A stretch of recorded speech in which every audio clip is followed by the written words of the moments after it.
আসসালামু আলাইকুম। সবাইকে স্বাগত জানাচ্ছি বিডি দর্পণের নিয়মিত আয়োজন আজকের দুনিয়ায়। আপনাদের সাথে আছে আমি তানজিলা হক। চলুন জেনে নেওয়া যাক সারা দুনিয়ায় এ পর্যন্ত ঘটে যাওয়া প্রধান খবরগুলো। সিরিয়ায় সাধারণ নির্বাচন দিতে 4 বছর পর্যন্ত সময় লাগতে পারে। রোববার সৌদি আরবের রাষ্ট্রীয় গণমাধ্যম আল আরাবিয়া চ্যানেলকে দেওয়া এক সাক্ষাৎকারে সিরিয়ার ক্ষমতাসীন নেতা আহমেদ আল শারা কথা বলেন। এ মাসে বিদ্রোহীদের অভিযানে বাশার আল আসাদের সরকারের পতন ঘটে। এরপর প্রথমবারের মতো দেশটিতে সম্ভাব্য নির্বাচনের সময় নিয়ে মন্তব্য করলেন বিদ্রোহী গোষ্ঠী হায়াত তাহরির আল শামের নেতা আহমেদ আল শারা। সাক্ষাৎকারে শারা বলেন, সিরিয়ায় নতুন সংবিধান প্রণয়নে 3 বছরের বেশি সময় লাগতে পারে। এছাড়া সিরিয়ায় পরিবর্তন আনতে আরও 1 বছর সময় লেগে যেতে পারে। সিরিয়ায় আসাদ পরিবারের শাসনের অবসান ঘটে 8 ডিসেম্বর। শারার নেতৃত্বে এইচটিএস ও অন্যান্য বিদ্রোহী গোষ্ঠী একজোট হয়ে প্রেসিডেন্ট বাশারের বিরুদ্ধে অভিযান চালায় এবং দেশটিতে 13 বছরের গৃহযুদ্ধের অবসান ঘটে। শারা বলেন, জাতীয় সংলাপ সম্মেলন করে এইচটিএসকে বিলুপ্তি ঘোষণা করা হবে। বিদেশি সম্পর্কের বিষয়ে শারা বলেন, রাশিয়ার সঙ্গে সিরিয়ার কৌশলগত স্বার্থ রয়েছে। এখানে সামরিক ঘাঁটি তৈরি করেছে তারা। দীর্ঘ গৃহযুদ্ধের সময় তারা বাশারের মিত্র ছিল, বাশারকে আশ্রয়ও দিয়েছে। এ মাসের শুরুতে শারা বলেছিলেন, রাশিয়ার সঙ্গে সিরিয়ার সম্পর্ক অভিন্ন স্বার্থের ভিত্তিতে হওয়া উচিত। শারা আরও বলেন, যুক্তরাষ্ট্রের প্রেসিডেন্ট ডোনাল্ড ট্রাম্পের প্রশাসন সিরিয়ার ওপর আরোপিত নিষেধাজ্ঞা তুলে নেবে বলে তিনি আশা করেন।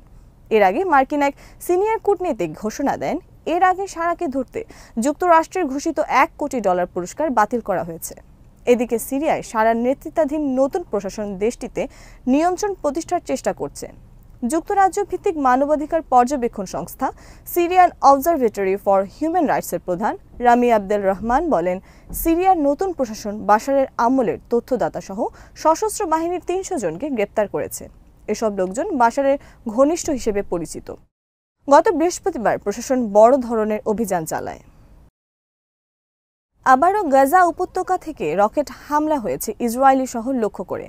রোববার বেইত হানুন শহর থেকে জেরুজালেম এলাকার ওপর 5টি রকেট হামলা চালায় প্রতিরোধ যোদ্ধারা। প্যালেস্টাইন ক্রনিকলের খবরে বলা হয়েছে, গাজায় আধিপত্য প্রতিষ্ঠার যে দাবি করছে ইসরায়েলি বাহিনী তা নিমিষেই শেষ হয়ে গেছে এমন মিসাইল হামলার পর। ইসরায়েলের শহরগুলো এখনও গাজার যোদ্ধাদের মিসাইলের টার্গেটের মধ্যে রয়েছে। পরপর 2 দিন বেইত হানুন শহর থেকে ইসরায়েলি রকেট হামলা হলো। এই শহরটিতে প্রথম ইসরায়েলি সেনারা প্রবেশ করেছিল, কিন্তু যুদ্ধের 15 মাস হতে চললেও এখনও বেইত হানুনের প্রতিরোধ যোদ্ধারা শক্তি ধরে রেখেছেন। ইসরায়েলি সংবাদ মাধ্যম চ্যানেল 12-এর খবরে বলা হয়েছে, রোববারের মিসাইলগুলো ইসরায়েলের বেসামরিক এলাকায় পড়েছে এবং কিছু ক্ষয়ক্ষতি হয়েছে। তবে ক্ষয়ক্ষতির বিষয়ে চ্যানেলটি স্পষ্ট কোনো বর্ণনা দেয়নি। ইসরায়েলি কর্তৃপক্ষ জানিয়েছে, মিসাইল হামলার পর সেদরাত নিরাম সহ গাজার আশেপাশের কয়েকটি সতর্কতামূলক সাইরেন বেজে উঠেছে। দ্রুত আক্রান্ত এলাকায় অ্যাম্বুলেন্স পাঠানো হয়েছে, তবে হতাহতের কোনো খবর পাওয়া যায়নি। অবশ্য যুদ্ধ শুরুর পর এই বসতিগুলো খালি করে ফেলেছে ইসরায়েল। এর বাসিন্দাদের বেশিরভাগকে অন্য এলাকায় সরিয়ে নেওয়া হয়েছে। ইসরায়েলি পুলিশ জানিয়েছে, তারা সেদরাতের 3টি পৃথক এলাকায় মিসাইলের ধ্বংসস্তূপ পড়ার ঘটনা জানতে পেরেছে। এদিকে গাজা উপত্যকায় দখলদার সেনাদের ওপর প্রতিরোধ যোদ্ধাদের হামলা অব্যাহত রয়েছে। হামাসের সামরিক শাখা আল কাসাম ব্রিগেড জানিয়েছে, উত্তর গাজার জাবালিয়া এলাকায় সেনাদের একটি মার্কাভা ট্যাঙ্কের ওপর উচ্চমাত্রার বিস্ফোরক ও আল ইয়াসিন রকেট দিয়ে হামলা চালিয়েছে তাদের যোদ্ধারা। আরেক প্রতিরোধ সংগঠন ইসলামিক জিহাদের সামরিক শাখা আল কুজ ব্রিগেড জানিয়েছে, আল আকসা শহীদ ব্রিগেডের সাথে যৌথ অভিযানে তারা একটি বাড়ি উড়িয়ে দিয়েছে। জাবালিয়ার শরণার্থী শিবিরের পূর্ব দিকের বাড়িটিতে কিছু ইসরায়েলি সেনা অবস্থান নিয়েছিল। হামলায় সেনারা নিশ্চিতভাবে হতাহত হয়েছে। ইসরায়েলি সংবাদ মাধ্যমের খবরে বলা হয়েছে, গাজায় রবিবার 2 সেনার মৃত্যু হয়েছে। প্রতিরোধ যোদ্ধাদের সাথে সংঘর্ষে তাদের মৃত্যু হয়। হামলার পর নিহত ও আহত সেনাদের রেস্কিউ হেলিকপ্টারে করে ইসরায়েলের একটি হাসপাতালে নেওয়া হয়েছে। ইউক্রেনের বিরুদ্ধে রাশিয়ার যুদ্ধে অংশ নিয়ে উত্তর কোরিয়ার সেনারা ব্যাপক হতাহতের শিকার হয়েছেন। শুধু রাশিয়ার কুরস্ক অঞ্চলে যুদ্ধে গত সপ্তাহে উত্তর কোরিয়ার 1000 সেনা নিহত বা আহত হয়েছেন। হোয়াইট হাউসের মুখপাত্র জন কির্বি সাংবাদিকদের কথা বলেছেন। রাশিয়ার ইউক্রেন যুদ্ধে উত্তর কোরিয়ার সেনাদের হতাহতের বিষয়ে মার্কিন কর্মকর্তারা আগে যে পরিসংখ্যান দিয়েছেন, জন কির্বির উল্লেখিত সংখ্যাটি তার চেয়ে অনেক বেশি। জন কির্বি বলেন, এটা স্পষ্ট যে রাশিয়া ও উত্তর কোরিয়ার সামরিক নেতারা এই সেনাদের বলিযোগ্য হিসেবে বিবেচনা করছেন। তারা এই সেনাদের ইউক্রেনের প্রতিরক্ষা বুর্জের বিরুদ্ধে আশাহীন আক্রমণের আদেশ দিচ্ছেন। জন কির্বির বক্তব্যের বিষয়ে মন্তব্যের অনুরোধে নিউ ইয়র্কের জাতিসংঘে উত্তর কোরিয়ার মিশন তাৎক্ষণিকভাবে সাড়া দেয়নি। অন্যদিকে রাশিয়ার জাতিসংঘ মিশন এই বিষয়ে মন্তব্য করতে অস্বীকৃতি জানিয়েছে।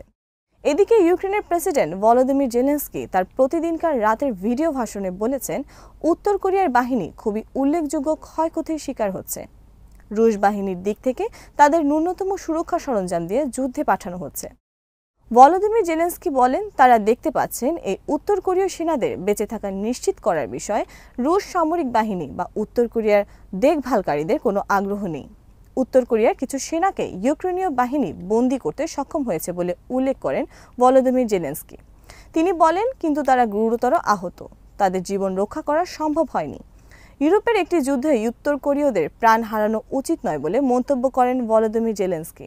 তিনি বলেন, চীন যদি এই যুদ্ধের প্রসারণ না করার ব্যাপারে আন্তরিক হয় তাহলে পিয়ংইয়ংয়ের উপর বেইজিংয়ের যথাযথ চাপ প্রয়োগ করতে হবে। যুক্তরাষ্ট্রের সাবেক প্রেসিডেন্ট জিমি কার্টার মারা গেছেন। মৃত্যুকালে তার বয়স হয়েছিল 100 বছর।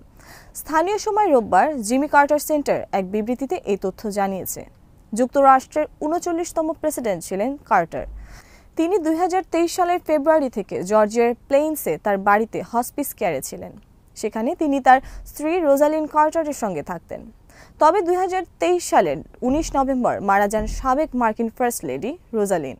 এনবিসি নিউজের তথ্য মতে জিমি কার্টারই প্রথম মার্কিন প্রেসিডেন্ট যিনি তার 100তম জন্মদিনে পৌঁছেছিলেন।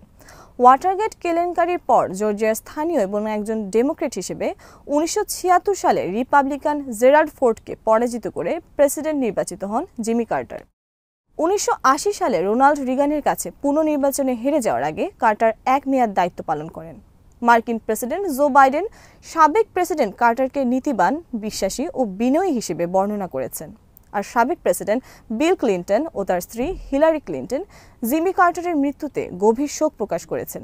তারা বলেছেন, কার্টার জীবনভর মানুষের সেবা করে গেছেন। এবার প্রেসিডেন্ট নির্বাচনে বিজয়ী ডোনাল্ড ট্রাম্প ও সাবেক প্রেসিডেন্ট জর্জ ডব্লিউ বুশও কার্টারের মৃত্যুতে শোক প্রকাশ করেছেন। ডেমোক্রেটিক পার্টি থেকে নির্বাচিত জিমি কার্টার ক্ষমতায় এসেছিলেন আমেরিকান জনগণের কাছে কখনো মিথ্যা না বলার অঙ্গীকার করে। বিশ্বজুড়ে মানবাধিকার বিষয়ক কাজের জন্য 2002 সালে নোবেল শান্তি পুরস্কারে ভূষিত হন জিমি কার্টার। আন্তর্জাতিক অঙ্গনে মিশর ও ইসরায়েলের মধ্যে ঐতিহাসিক চুক্তির মধ্যস্থতা করেছেন তিনি। তবে ইরান সংকট নিয়ে চুক্তি করতে এবং আফগানিস্তানে সোভিয়েত আগ্রাসন ঠেকাতে সংগ্রাম করতে হয়েছে তাকে। 3 কন্যা সন্তানের জন্ম দেয় স্ত্রীকে পুড়িয়ে মেরেছেন ভারতের মহারাষ্ট্র রাজ্যের এক ব্যক্তি। পুলিশ জানিয়েছে, স্ত্রীকে হত্যার অভিযোগে ওই যুবককে গ্রেপ্তার করা হয়েছে। এনডিটিভির খবরে বলা হয়েছে, পরপর 2 কন্যা সন্তান হয়েছিল। তৃতীয়বার আবারও কন্যা সন্তানের জন্ম দিয়েছেন স্ত্রী। আর তৃতীয় সন্তানও কন্যা হওয়ায় স্ত্রীকে নিত্যদিনই বিদ্রূপ করতেন স্বামী। এই নিয়ে স্বামী স্ত্রীর মধ্যে বাকবিতণ্ডাও হতো। শেষ পর্যন্ত স্ত্রীকে পুড়িয়ে মারার অভিযোগ উঠল এই স্বামীর বিরুদ্ধে। মর্মান্তিক ওই ঘটনাটি ঘটেছে ভারতের পশ্চিমাঞ্চলীয় রাজ্য মহারাষ্ট্রের পারবানি জেলায়। সংবাদ মাধ্যম বলছে, অভিযুক্ত ওই যুবকের নাম কুন্দলিক উত্তম কালে।